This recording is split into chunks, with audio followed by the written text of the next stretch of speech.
Welcome back to the Fast Performance Baseball Podcast. I'm your host, Cole Thomas, and on this week's episode, we welcome in Seth Davis, good friend of the facility, good friend of Fast, lead pitching trainer at Lightning Baseball Academy down in Parker, Colorado.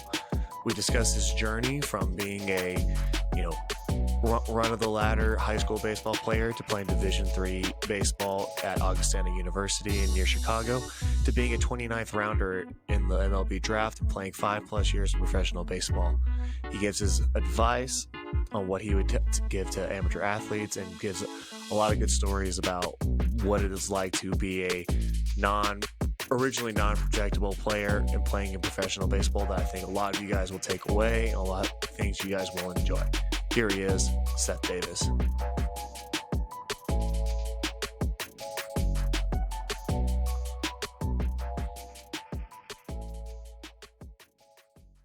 Seth, welcome into the studio. Thank you. It's good to be here. So for guys who, like I was saying earlier off the camera, like people who follow us, people who follow me, I'd be hard pressed for them that they don't know who you are. But for anyone who maybe doesn't, give us a rundown of, your background and your journey. Yeah. Was born and raised here in Colorado. Went to Mullen High School. From there, went to college out in Illinois, Rock Island, Illinois, D3 school out there, Augustana College. Spent 4 years there. After those 4 years, I got drafted by the New York Mets. Mm-hmm. What was the college experience like for you? College experience was awesome. Yeah. Going out of state was a difficult experience, honestly, for my first year. Mm-hmm. It's just a huge adjustment, right? Just, living at home and then all of a sudden, on the weekends or you're not able to just, escape home, right? You have to find a way to make friends, spend your time. You don't have your parents to, lean back on. So did you have a good, because I know Augustana does it a lot now where they're huge on Colorado, I guess. Was it the same thing there when you were? They had just started. I think the first Colorado guy they had recruited was 2 classes above me. Okay. And they had a lot of success with those couple classes before, and then they dove in pretty hard, especially because, in Colorado there's not a ton of options compared to other states. So they went heavy on Colorado guys. So it was good to have, those guys around as well who had gone through it before. Yeah. So now, did you how would you can talk about yourself and is what was your, you've got many awards when you were in college, don't sell yourself short here. So. Yeah. No. So going into college, I was going in my freshman year, I was just pumped to be in college playing baseball, right? That was not something that was really a realistic thing until probably my senior year of high school. Developed late. Got to college and gained 40 pounds and 10 miles an hour that freshman year. And that came from literally just eating and lifting for the first time consistently. My freshman year, I got the chance to start. A couple things broke my way. And then from there, I had a pretty good career in college. Set the strikeouts record, innings pitched record, pickoff record. It was interesting 4 years where I went from, hey, I'm just happy to be here to oh shit, I'm pretty legit here. No, this is sick. So it was a cool experience and learned a lot about myself and what it takes to, be successful because I didn't really have a plan going forward. I was just, hey, I'm happy to play baseball to, hey, this is what is going to make me successful. Hey, these are the things I'm finding success with. Right. Did you, correct me if I'm wrong, you were a D3, was it honorable mention, all decade team? Yeah. Okay. Yeah. So you're you're in this pantheon of everyone who played in Division III in the 2010s. Yeah. You're not in that first team or second team for whatever reason. I don't know why, but hey, you're still honorably mentioned. So now, what was the draft experience like for you? Because you're a 26 rounder, and like the same like we had Brandon on last week. It was the same thing where it's you're on the smaller side. You're not necessarily what people would say is projectable in a lot of people's eyes, but what was what set you apart, do you think, to put you in that position? Going in my senior year, I'd had some good years.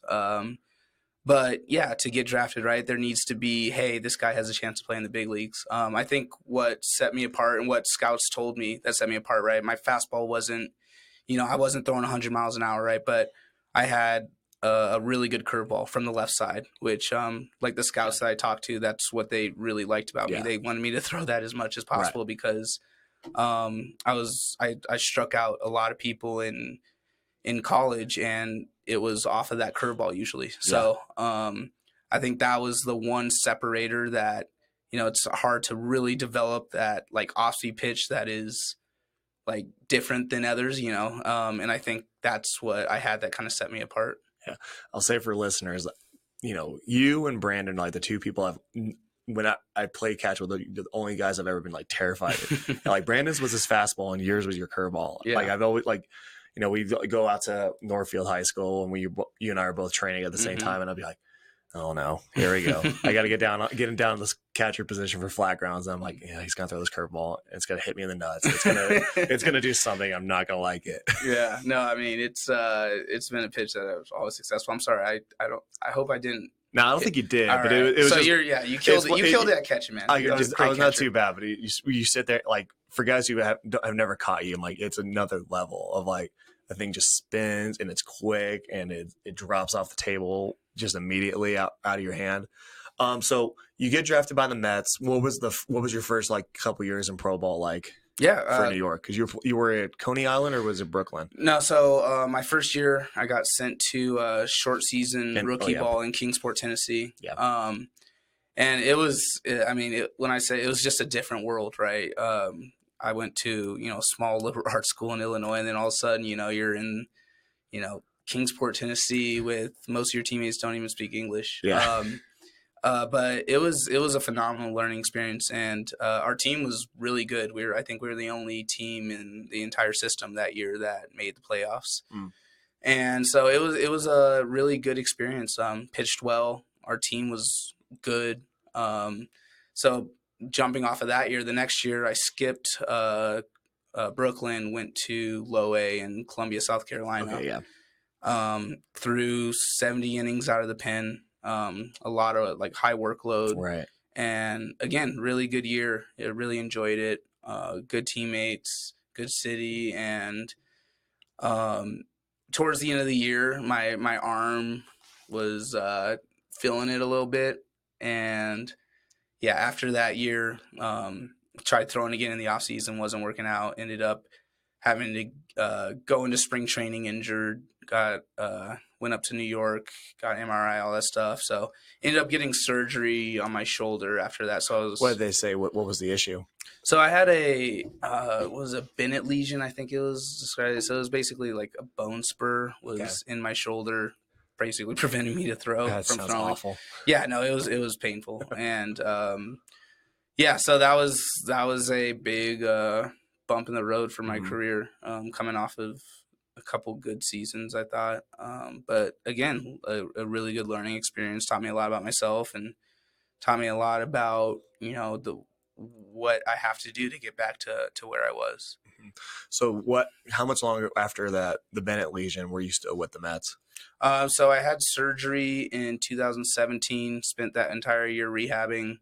2018, I strained my forearm in spring training, so that's another setback. I remember when you did that. Yeah, and then so that set me back about a month. After that, I spent the rest of the year in High A St. Lucie. So, and then after that season, I was released. Okay. So now what's the process like for you after you unfortunately do get released from New York? Like what was like immediate steps after that, and then the long-term steps after that? Yeah. So then you don't really ever prepare for that. Awful taste in the mouth. Yeah, exactly. So I didn't really know what to do. It's a new experience. Called some people. I was trying to decide if I even wanted to keep playing. And so I was able to get an opportunity in the Can-Am League up in Quebec City. Yeah. And that was a really good experience and just something different. I mean, it's funny because like indie ball compared to affiliate ball, it's just a completely different mindset where in affiliate ball, it's in the minor leagues. It doesn't really matter if you win or lose. Competition's more, like the teammates, right? Because you all are fighting to move up the level. Whereas indie ball, it's a lot more focused on just winning, right? You want to put up good numbers, but at the end of the day, it's wins and losses that they really care about. So it was really cool to see that like mindset flip a little bit, because for kind of almost a little bit back to college almost. Like you're concerned with the actual W's. Exactly. The game matters, and there's situations where like the actual win matters, and you're still playing to win in affiliate ball, but at the end of the day, it's not really about that. So that was a really cool like mindset flip. Okay, so then we go from Quebec to what we go after there?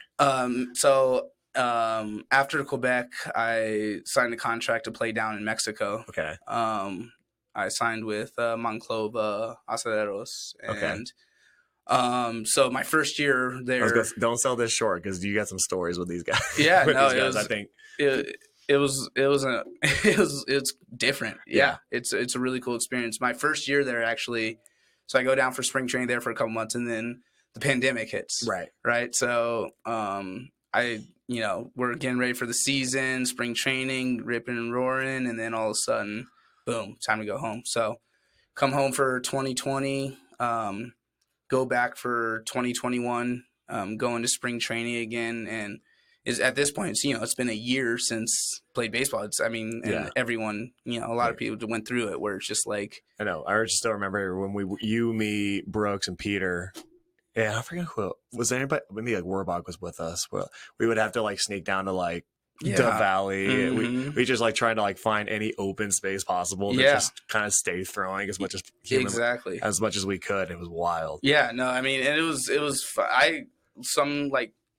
obviously COVID was not like a super fun time, but I look back pretty fondly at that, because you were just, finding different ways to keep yourself entertained and like find ways to train, and not like you couldn't fall back on your usual resources. You had to be creative. And I thought that was honestly a lot of fun. Like that was like the easiest way you've got to find a way. It's like what you and I tell guys now all the time as coaches is, you have to find a way. Like we can give people the road to go down to, but you have to go and execute on it. And when you've got no facilities, no gyms are open, and lucky for us, like the pandemic, kind of hits in the beginning of that summer. Yeah. Right? Where like the weather's nice. Like if we had like had that same time, and it's like beginning of October. Oh my God, that would have been a whole. I don't think anybody would have gotten anything done. No, at least it was nice out, because if it was October, I don't know what I would have done. I would have lost my mind. It would have been an absolute disaster. Yeah. So now we go through the pandemic, and now you've gone back to Mexico for your initially, I guess, your first season, technically. Yeah. But like, what does that go like? What is that like? I mean, because I imagine you've told me the stories, but for listeners, Mexican baseball is for good teams, at least in the MLB, it can be crazy, but in Mexico, it's a whole nother level. Yeah, it's a different atmosphere than I've ever experienced. So yeah, go through spring training with Monclova, and then I get loaned out to Torreon. So it's Union Laguna. And this is my first taste of just rowdy baseball. I mean, it's the crowds there. They get after it in the stands. It's loud, and it's it was intense, for lack of a better word, right? I've never played baseball where every inning really seems to mean so much. And then that year after too, it was a shortened pandemic season. Mm-hmm. So I think there was only 60 some games that season. So literally every inning actually was really, really important. Wins and losses were like, each game was really important. So and then just like being in Mexico, it's just a completely different, everything is different than, here in America. Just walking around the city, not really being able to, speak the language. But it was again, like an experience I wouldn't trade anything for. Right. I learned a lot about myself, a lot about the culture in Mexico, which was great. It was interesting. You got to tell stories about who was on the team with you when you were in Monclova, guys who you were competing against. Oh yeah, so my in spring training, we had like Bartolo Colon on the team. let's see, like Chris Carter, Bruce Maxwell, a lot of ex big leaguers. Yeah, it was just like guys who maybe they're not going to sign with a big league club beyond like some like ceremonial thing. But that was like like Monclova was like, how would you, who would you kind of like compare them to in the Mexican league versus like maybe, a MLB team or maybe NBA or I mean, they're in Mexico. They are like, there's like Mexico City, Monterrey, and like Monclova. Those three teams have money, and they're bringing in some big names. So I would like compare Monclova to like the Yankees or the Red Sox, something like that, where they're one of the big three organizations. Exactly. Kind of thing. Okay. Yeah. So they have lots of money. They bring in like some really good players, like recognizable names every single year, and I mean, it was really cool to be around those guys too, because I mean, that's just a hell of a group that you can just pick their brains. Yeah, and just, like, exactly. And not only just pick their brains, just see how they go about their business. There's a professionalism, right, and that they have, and just like there's no like panic. It seems like really ever, like even like when situations get like this, these are probably the most high pressure games I pitch in or whatever, and it's just the game seems a lot slower for them. So it was cool to see how they went around about their business and how they approach. It's just a sense of control in everything that they do. So that was cool to see. What's your best Bartolo Colon story? I don't have a ton. I mean, he's a quiet dude. Explain his long toss process. Yeah, so I love his long toss process. That was probably the coolest thing about it, is watching him play long toss. He would, I mean, at this point, he's like 45, 46. Yeah. And he would start out, nice and close and back up with every single throw. But every single throw was just straight up into the air. Like nothing was like on a line, but like he would get out to like 300 plus feet. Mm-hmm. And just, it wasn't even like really a crow hop. It was just like get into his legs and launch this thing probably at like straight at like 50-degree. Like it was just straight up in the air. And every single time it would just land like perfectly in his catch partner. Yes. Like, I mean, he would just launch this thing up and then, I'd come in and, throw it on line. But it was just, I'd never seen long toss like that, where it is like, they tell you, put some air under it. This man was launching it, just try to throw it out of the stadium. Yeah, exactly. So that was cool to just see how, he played long toss and, even at that age, like he still had a really good arm. Okay. So you're in Mexico when you finish up, I think as you eventually, because they have a partnership, the Mexican League with the Pioneer League, right? Or is it the Monclova team? Monclova team, yeah. They have that, but they have a partnership with the Rocky Mountain Vibes. It's kind of like, what's that relationship like? Yeah, so they would send.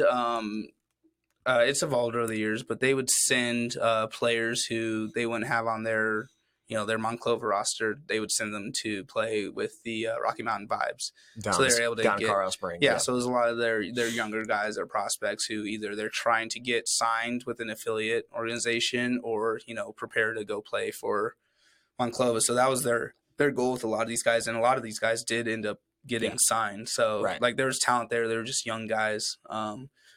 But yeah, so it's evolved over the years where they supply a couple of players every year, guys who they can compete, because at the beginning it's like they were asking 17, 18, 19-year-olds, very talented kids, right, to compete against 25, 26, 27-year-olds, right? And the pure stuff, especially from like the pitching side, right? Like we had kids who were phenomenally talented, right? But these kids would be seniors in high schools or freshmen in college. They threw hard, but they had no idea where it was going. I mean, there's just and that's just a testament for even like them trying, right? Like it was impressive, them just getting out of innings, because you're asking so much of these kids, and I'm sure they learned a lot. But so it was trying to help those guys too, just figure out like a game plan, right? Because you throw that hard that young, usually when you're facing kids that age, there doesn't really need to be a ton of game planning, right? You can just throw your fastball by a guy or just throw in a curveball and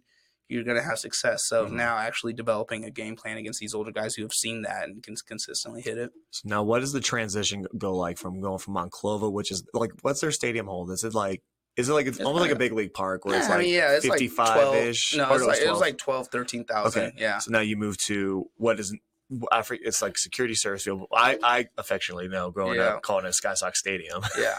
So what's that? Sky Sox Stadium is like, maybe what? It's probably like 6 or 7,000. 6 or 7, and they got that berm they could fill in if they want to a little bit. But yeah, it's definitely a different vibe going from Mexico to Colorado Springs. Yeah, so I mean, it's just baseball here, right? Is a pretty passive like viewing experience, right? You go to a game, and you grab a beer, hang out with your friends, watch the game, but it's not like an active cheering. Whereas like you go to a football game, right? You're locked in, you're cheering, you're yelling. Where in Mexico and just Latin countries in general, right? Everything hangs on every pitch. Exactly, right? They're paying attention. They're getting after it. Don't get me wrong. They're slugging down some cervezas, but it's just a more like active viewing experience, right? They're chanting, they're cheering. I'd compare it like to like a soccer crowd or like a football crowd here, where it's like they're really paying attention, and it's not like it's not as much like just a night out to hang out with friends. It's like hey, we're gonna go cheer on the team. Like we have like almost like this. Yeah, it's like almost like EPL or like a soccer in like Europe. It's like we have like there's like a almost like a I don't know, like a cult like mentality to the team. Right? Yeah, exactly. Or it's just like we kind of like we live and breathe, and our whole day and our whole month and year just depends on what happens in a specific game, right? Yeah. Whereas like if Monclova loses to Mexico City, like your whole entire week is just ruined. yeah.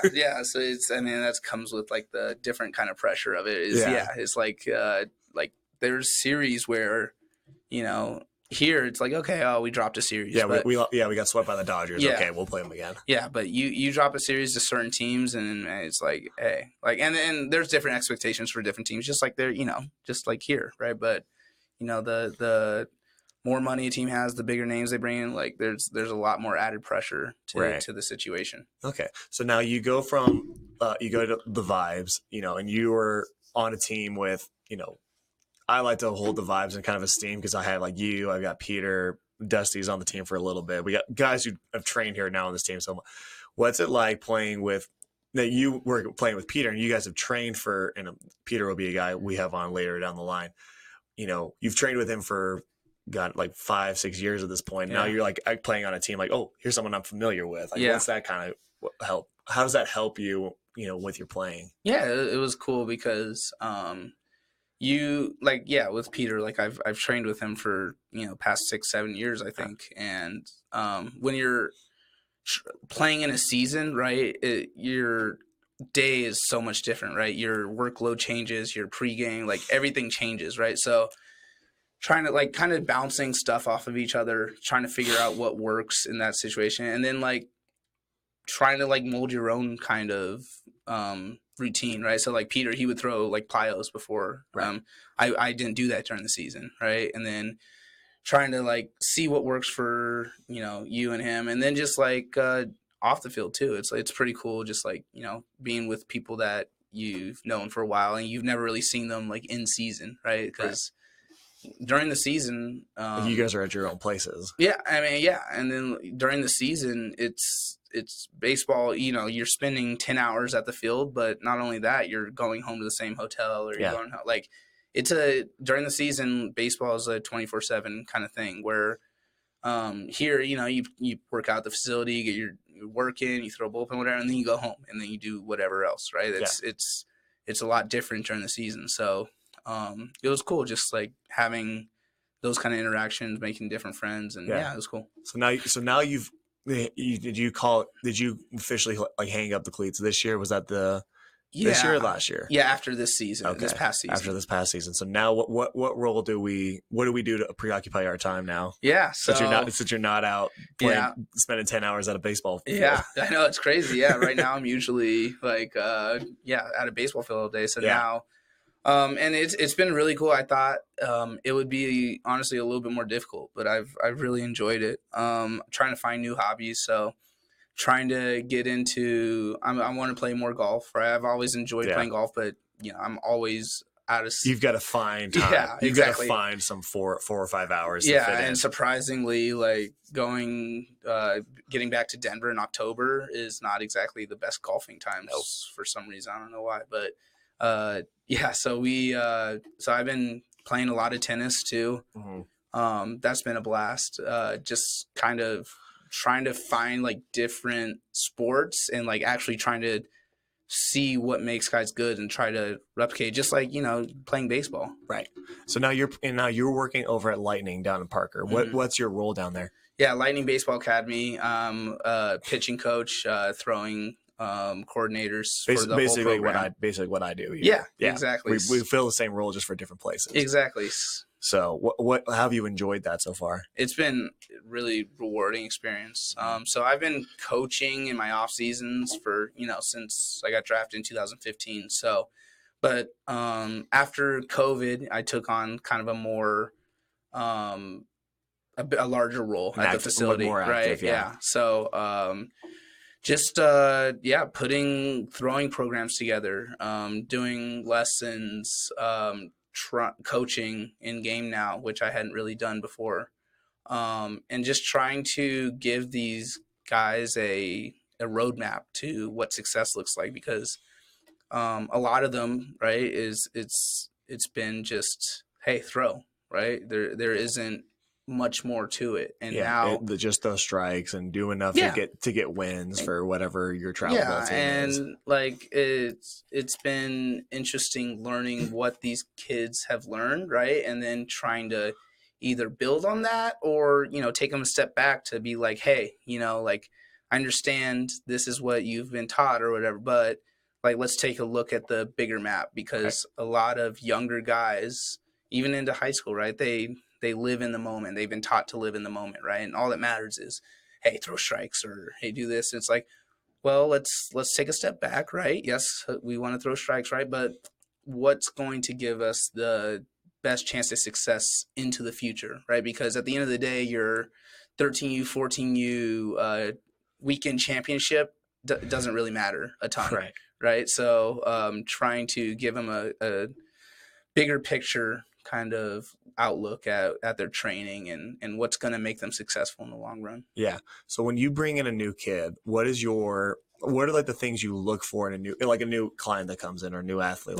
Like, do you have like an evaluation process that you follow, or is it just kind of like, hey, let's throw a bullpen and see what you got? Yeah. So it's a little bit of both. So it depends on the age, right, that they are. Depending on where they are in their development, what their goals are, right? We kind of structure it a little bit differently. I like, teaching every kid what movement patterns they should be trying for, right? So I'll take a look at, I won't say much for their first, I'll take them through a PIO program, right? Let them throw a bullpen, take down some notes, look at what they're doing when they throw, right? Mm-hmm. And then from there, we kind of try to see what they need to work on, right? And so we kind of develop a plan from that point there. And again, like, for some kids it's looks different than another kid, but for the most part, right, like, and you can testify to this, what do kids lack the most is strength and size, right? So a lot of kids are like, oh, I want to throw harder. I'm like, okay, cool. So like, oh, what can I do, what can I do mechanics wise to throw harder? I'm like, well, I can, we can go over mechanics till the cows come home, but like, you weigh 100 pounds. So like, your potential there, your velocity potential is limited by how big you are. And that's okay, right? You're young, you haven't grown yet, right? But let's get you on a process that when you do grow, right, you're not trying to play catch up, right? You go through your growth spurt and you're not a stick still, right?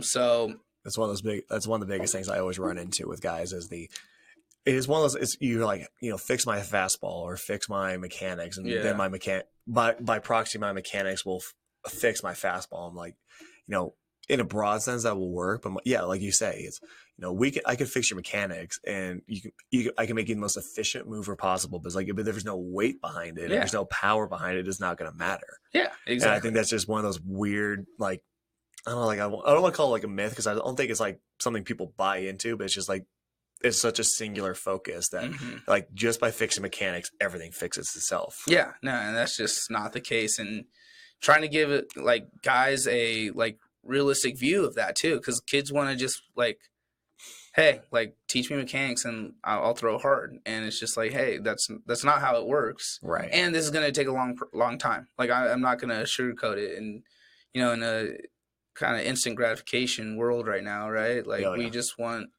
things to like, oh, this, like, oh, I should have 2 lessons. I'll be throwing 10 miles an hour harder. Right. I'm like, no, that's not how it's going to happen. So, I mean, that's been a learning process for me too, is trying to like find a way to interact with guys and like give them a understanding of what their goals are and what it should be without like just completely demoralizing them and being like, well, and that's the thing. Like I don't blame the kids so much. Sometimes it's just parents too.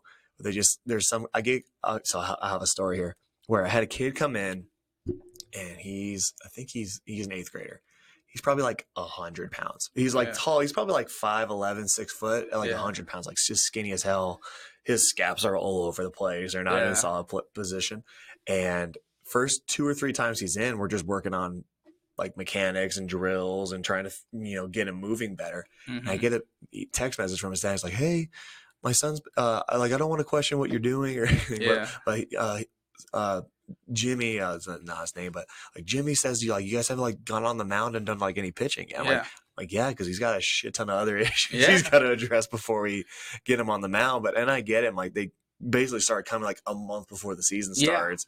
And it's one of those like, trying to educate parents and athletes on like, this is a process. Like if you want to be good at this, this is not a, oh shit, season starts in 2 weeks. I better get in, which you and I've seen plenty of high schoolers do in the past. And plenty of youth parents and youth athletes will do that. Just like, oh shit, tryouts are in 2 weeks. I better start getting into and fix all of my issues that I've accumulated over the last 5 years in 2 weeks. I mean, to their credit, it's just like that's how baseball was though. Like that's how this is a fairly new kind of process. I feel like for when these parents were playing baseball or they wherever level they played in, right, it was hey throw and that's how you'll get better, and like do not weight lift because you'll get tight, and so it's like that's what they come up with, and then this like what we're probably saying looks weird to them, like, and that's understandable, but it's just understanding like, hey, like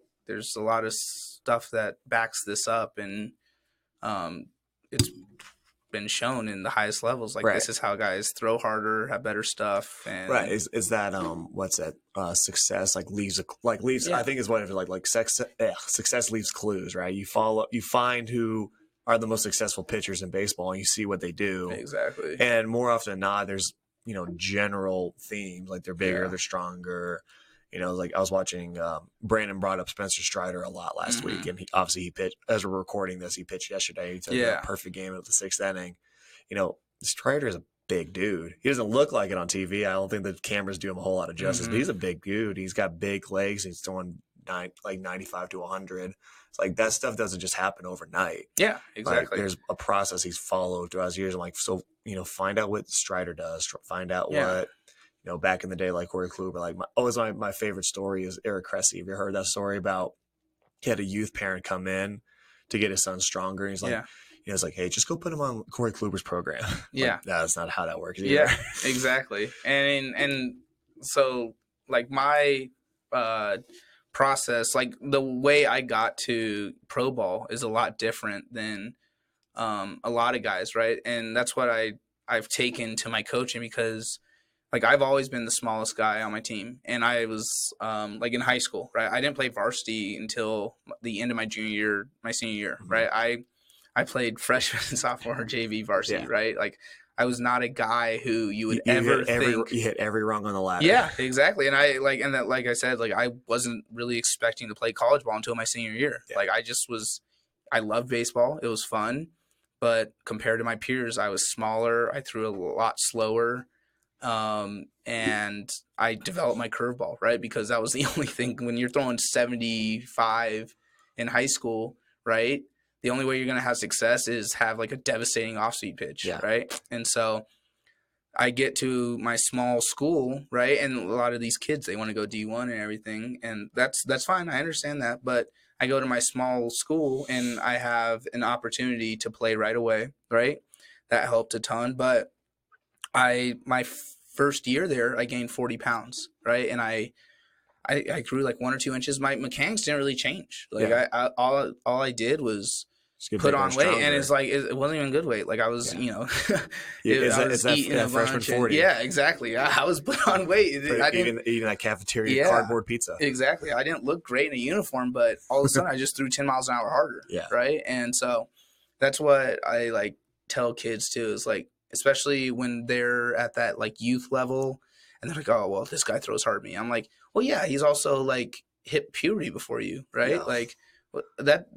Don't worry about what success is right now, right? Like just because a kid throws harder than you, he's also like 6 foot right now, right? And you're 5'2", right? Of course he's going to throw harder than you. Well, but are you developing good like movement patterns so that when you do get to that point, right, you're going to be able to throw that harder, if not harder? Right. That's something I always tell. I tell a lot of, especially the younger guys that come in here, is it sounds weird like initially when you hear it, but it's like, I tell guys all the time, like, I don't care where you are right now. Like, if you're 13, 14 years old, it's like, I don't care. Like, obviously I care, but I'm far more interested in where you're going to be when you're 18, when you finally do hit that puberty streak, or you do finally, like, how many kids have you and I seen in the past where, they hit those, there's like those early bloomers, right? And then, everyone thinks they're a fucking god, and they're just like, oh, this kid throws so hard for 15 years old. And then, and those are always the kids that, flash out because they've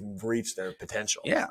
Right. So it's like, if you're determining who you are at the age of 13 or 14 as a freshman, it's like, okay, well, now you're just limiting yourself. Yeah, exactly. And there's, and this is not saying that the early bloomers can't be successful, but, obviously that's why everyone's always like clamors for late bloomers, the people who figure it out kind of later in life. And, it's like for someone like, you and I, obviously we're on different sides of the height and weight spectrums, but it's, what worked for me obviously did not work for you. And I can't say a whole lot because you went a lot further in the game than I did, but it's, you can take the clues that people leave, but you have to follow your own path. Yeah, exactly. Right? It's like developing your own process, not comparing yourself to other people, because at the end of the day, like we're all built different, right? We're all different people. And, I feel like we're, especially kids now, is they always are comparing themselves to other people, right? Because what are they saying on Instagram, TikTok? Like, it's just other people, right?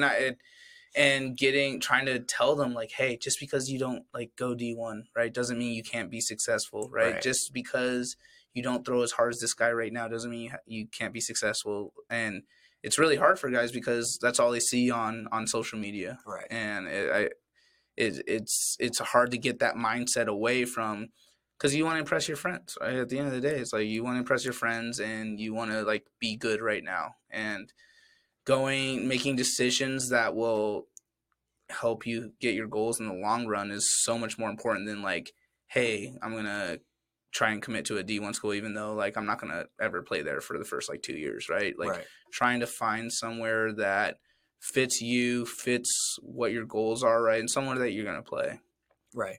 What's like your day-to-day process? Like, how do you, like, you've taken a kid in, you've gone through your evaluation with him. Yeah. Like, what's the first thing you try to hit with a kid? Or maybe say this, what's the most common issue you see with amateur athletes that you've been working with? Yeah. The most common thing I've seen is just inability to repeat successful movements, right? And I think that comes from just lack of strength, to be honest. And I tell kids, because they get frustrated, but it's like, this will get easier, I promise you, is you keep getting stronger. But I try to make sure that we're not really doing a ton of stuff off of the mound, right, until we get these certain patterns down, right? Because like once they get on a mound, or once they start throwing to someone, what's their end goal? Their end goal is to hit their spot, do that stuff.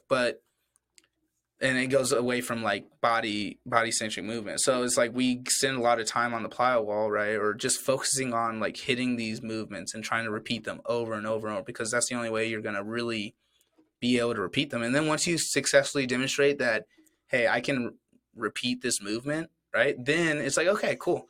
Now we can get on the mound, try to take what we just worked on to the mound, right? And then once you find yourself being able to successfully repeat that, now, okay, let's start working on our different pitches. All right, let's start doing some pitch design or something like that. But if you can't repeat your mechanics, what's the point of working on different pitches? Because if you repeat your mechanics differently, like your pitch is going to do a different thing every single time. What's the point? Right. Yeah.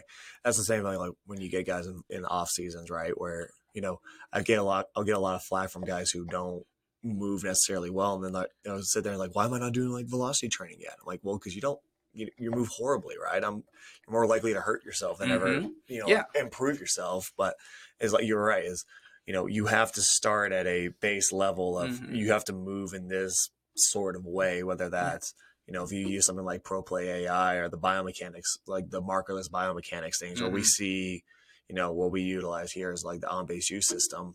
When I have a specific chart of movement patterns and movement efficiencies, like if you can check all these boxes, all right, let's go do it. Yeah. But until you get there, it's like, I can't really do a whole lot with you because, you're not moving well. You're not moving efficiently. You can only perform as well as you move. Yeah. Velocity programs are only successful as how able the athlete is to accept that velocity, right? Kid starts throwing really hard with terrible movement patterns. Like, what are we doing there? What's the point? It's like the worst conversation to have too. Yeah. Kid comes in here and they're like, oh, you guys do all the pull downs, and like, yeah, we do that. Yeah. But you've got to hit these things first. Exactly. That's like, the end. That's the end. And maybe it's like we do a disservice. Obviously we can criticize ourselves as well here.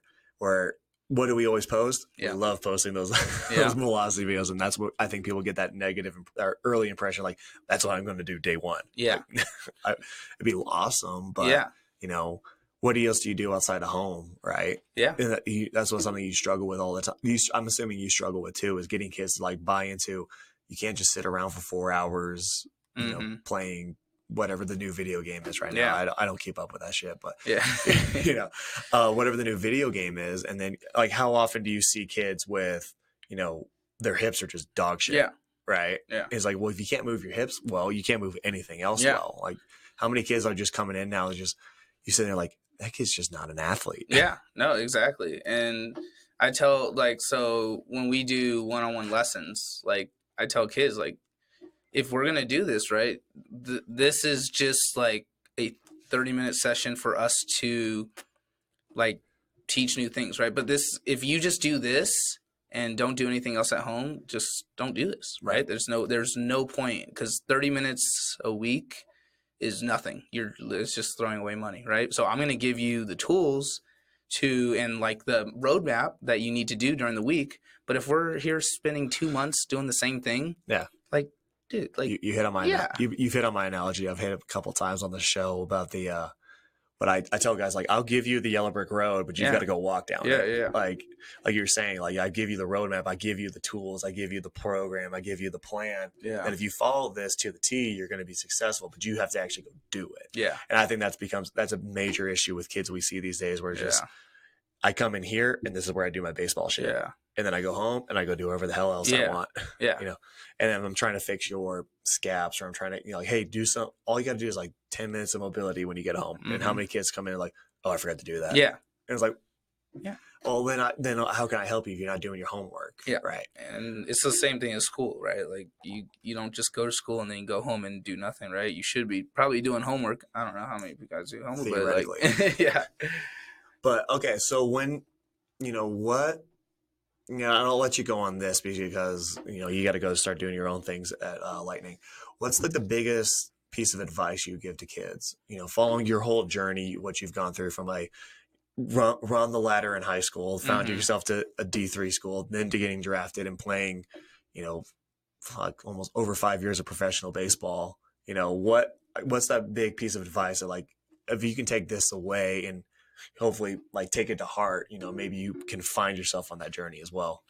Yeah, I mean, my road was a lot different than a lot of guys. So the biggest thing I would say was be honest with yourself and don't compare yourself to anyone but yourself, right? Because that's, I think, the biggest thing that guys kind of lose, and then that leads to a lot of lack in like self-confidence, right? So no matter where you are in like your growth journey, right, have a plan of what you want to accomplish, right, and compare that to yourself. Like, don't look at other guys and be like, I want to be where he is, right? Because at the end of the day, and I was guilty of that too. I was like, in high school, I was like, man, why do I suck?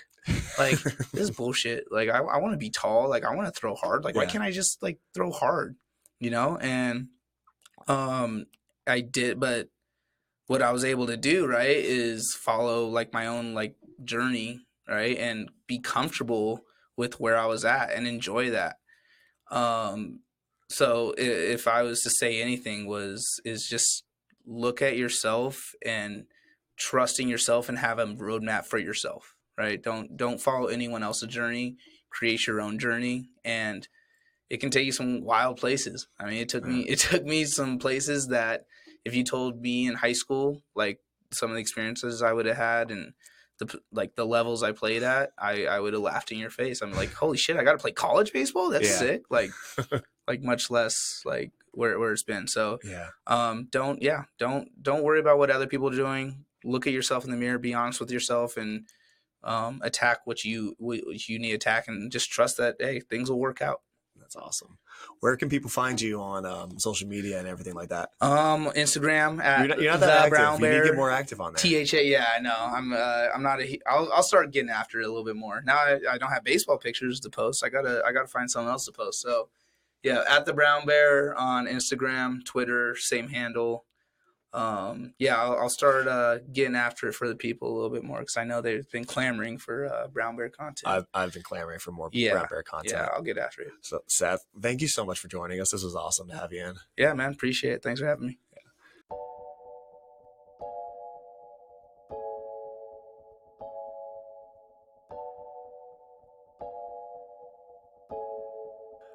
Thank you to Seth Davis for coming on to the show. I thoroughly enjoyed that conversation. I hope you guys did too. You go find him on his social medias, like he mentioned in the closing.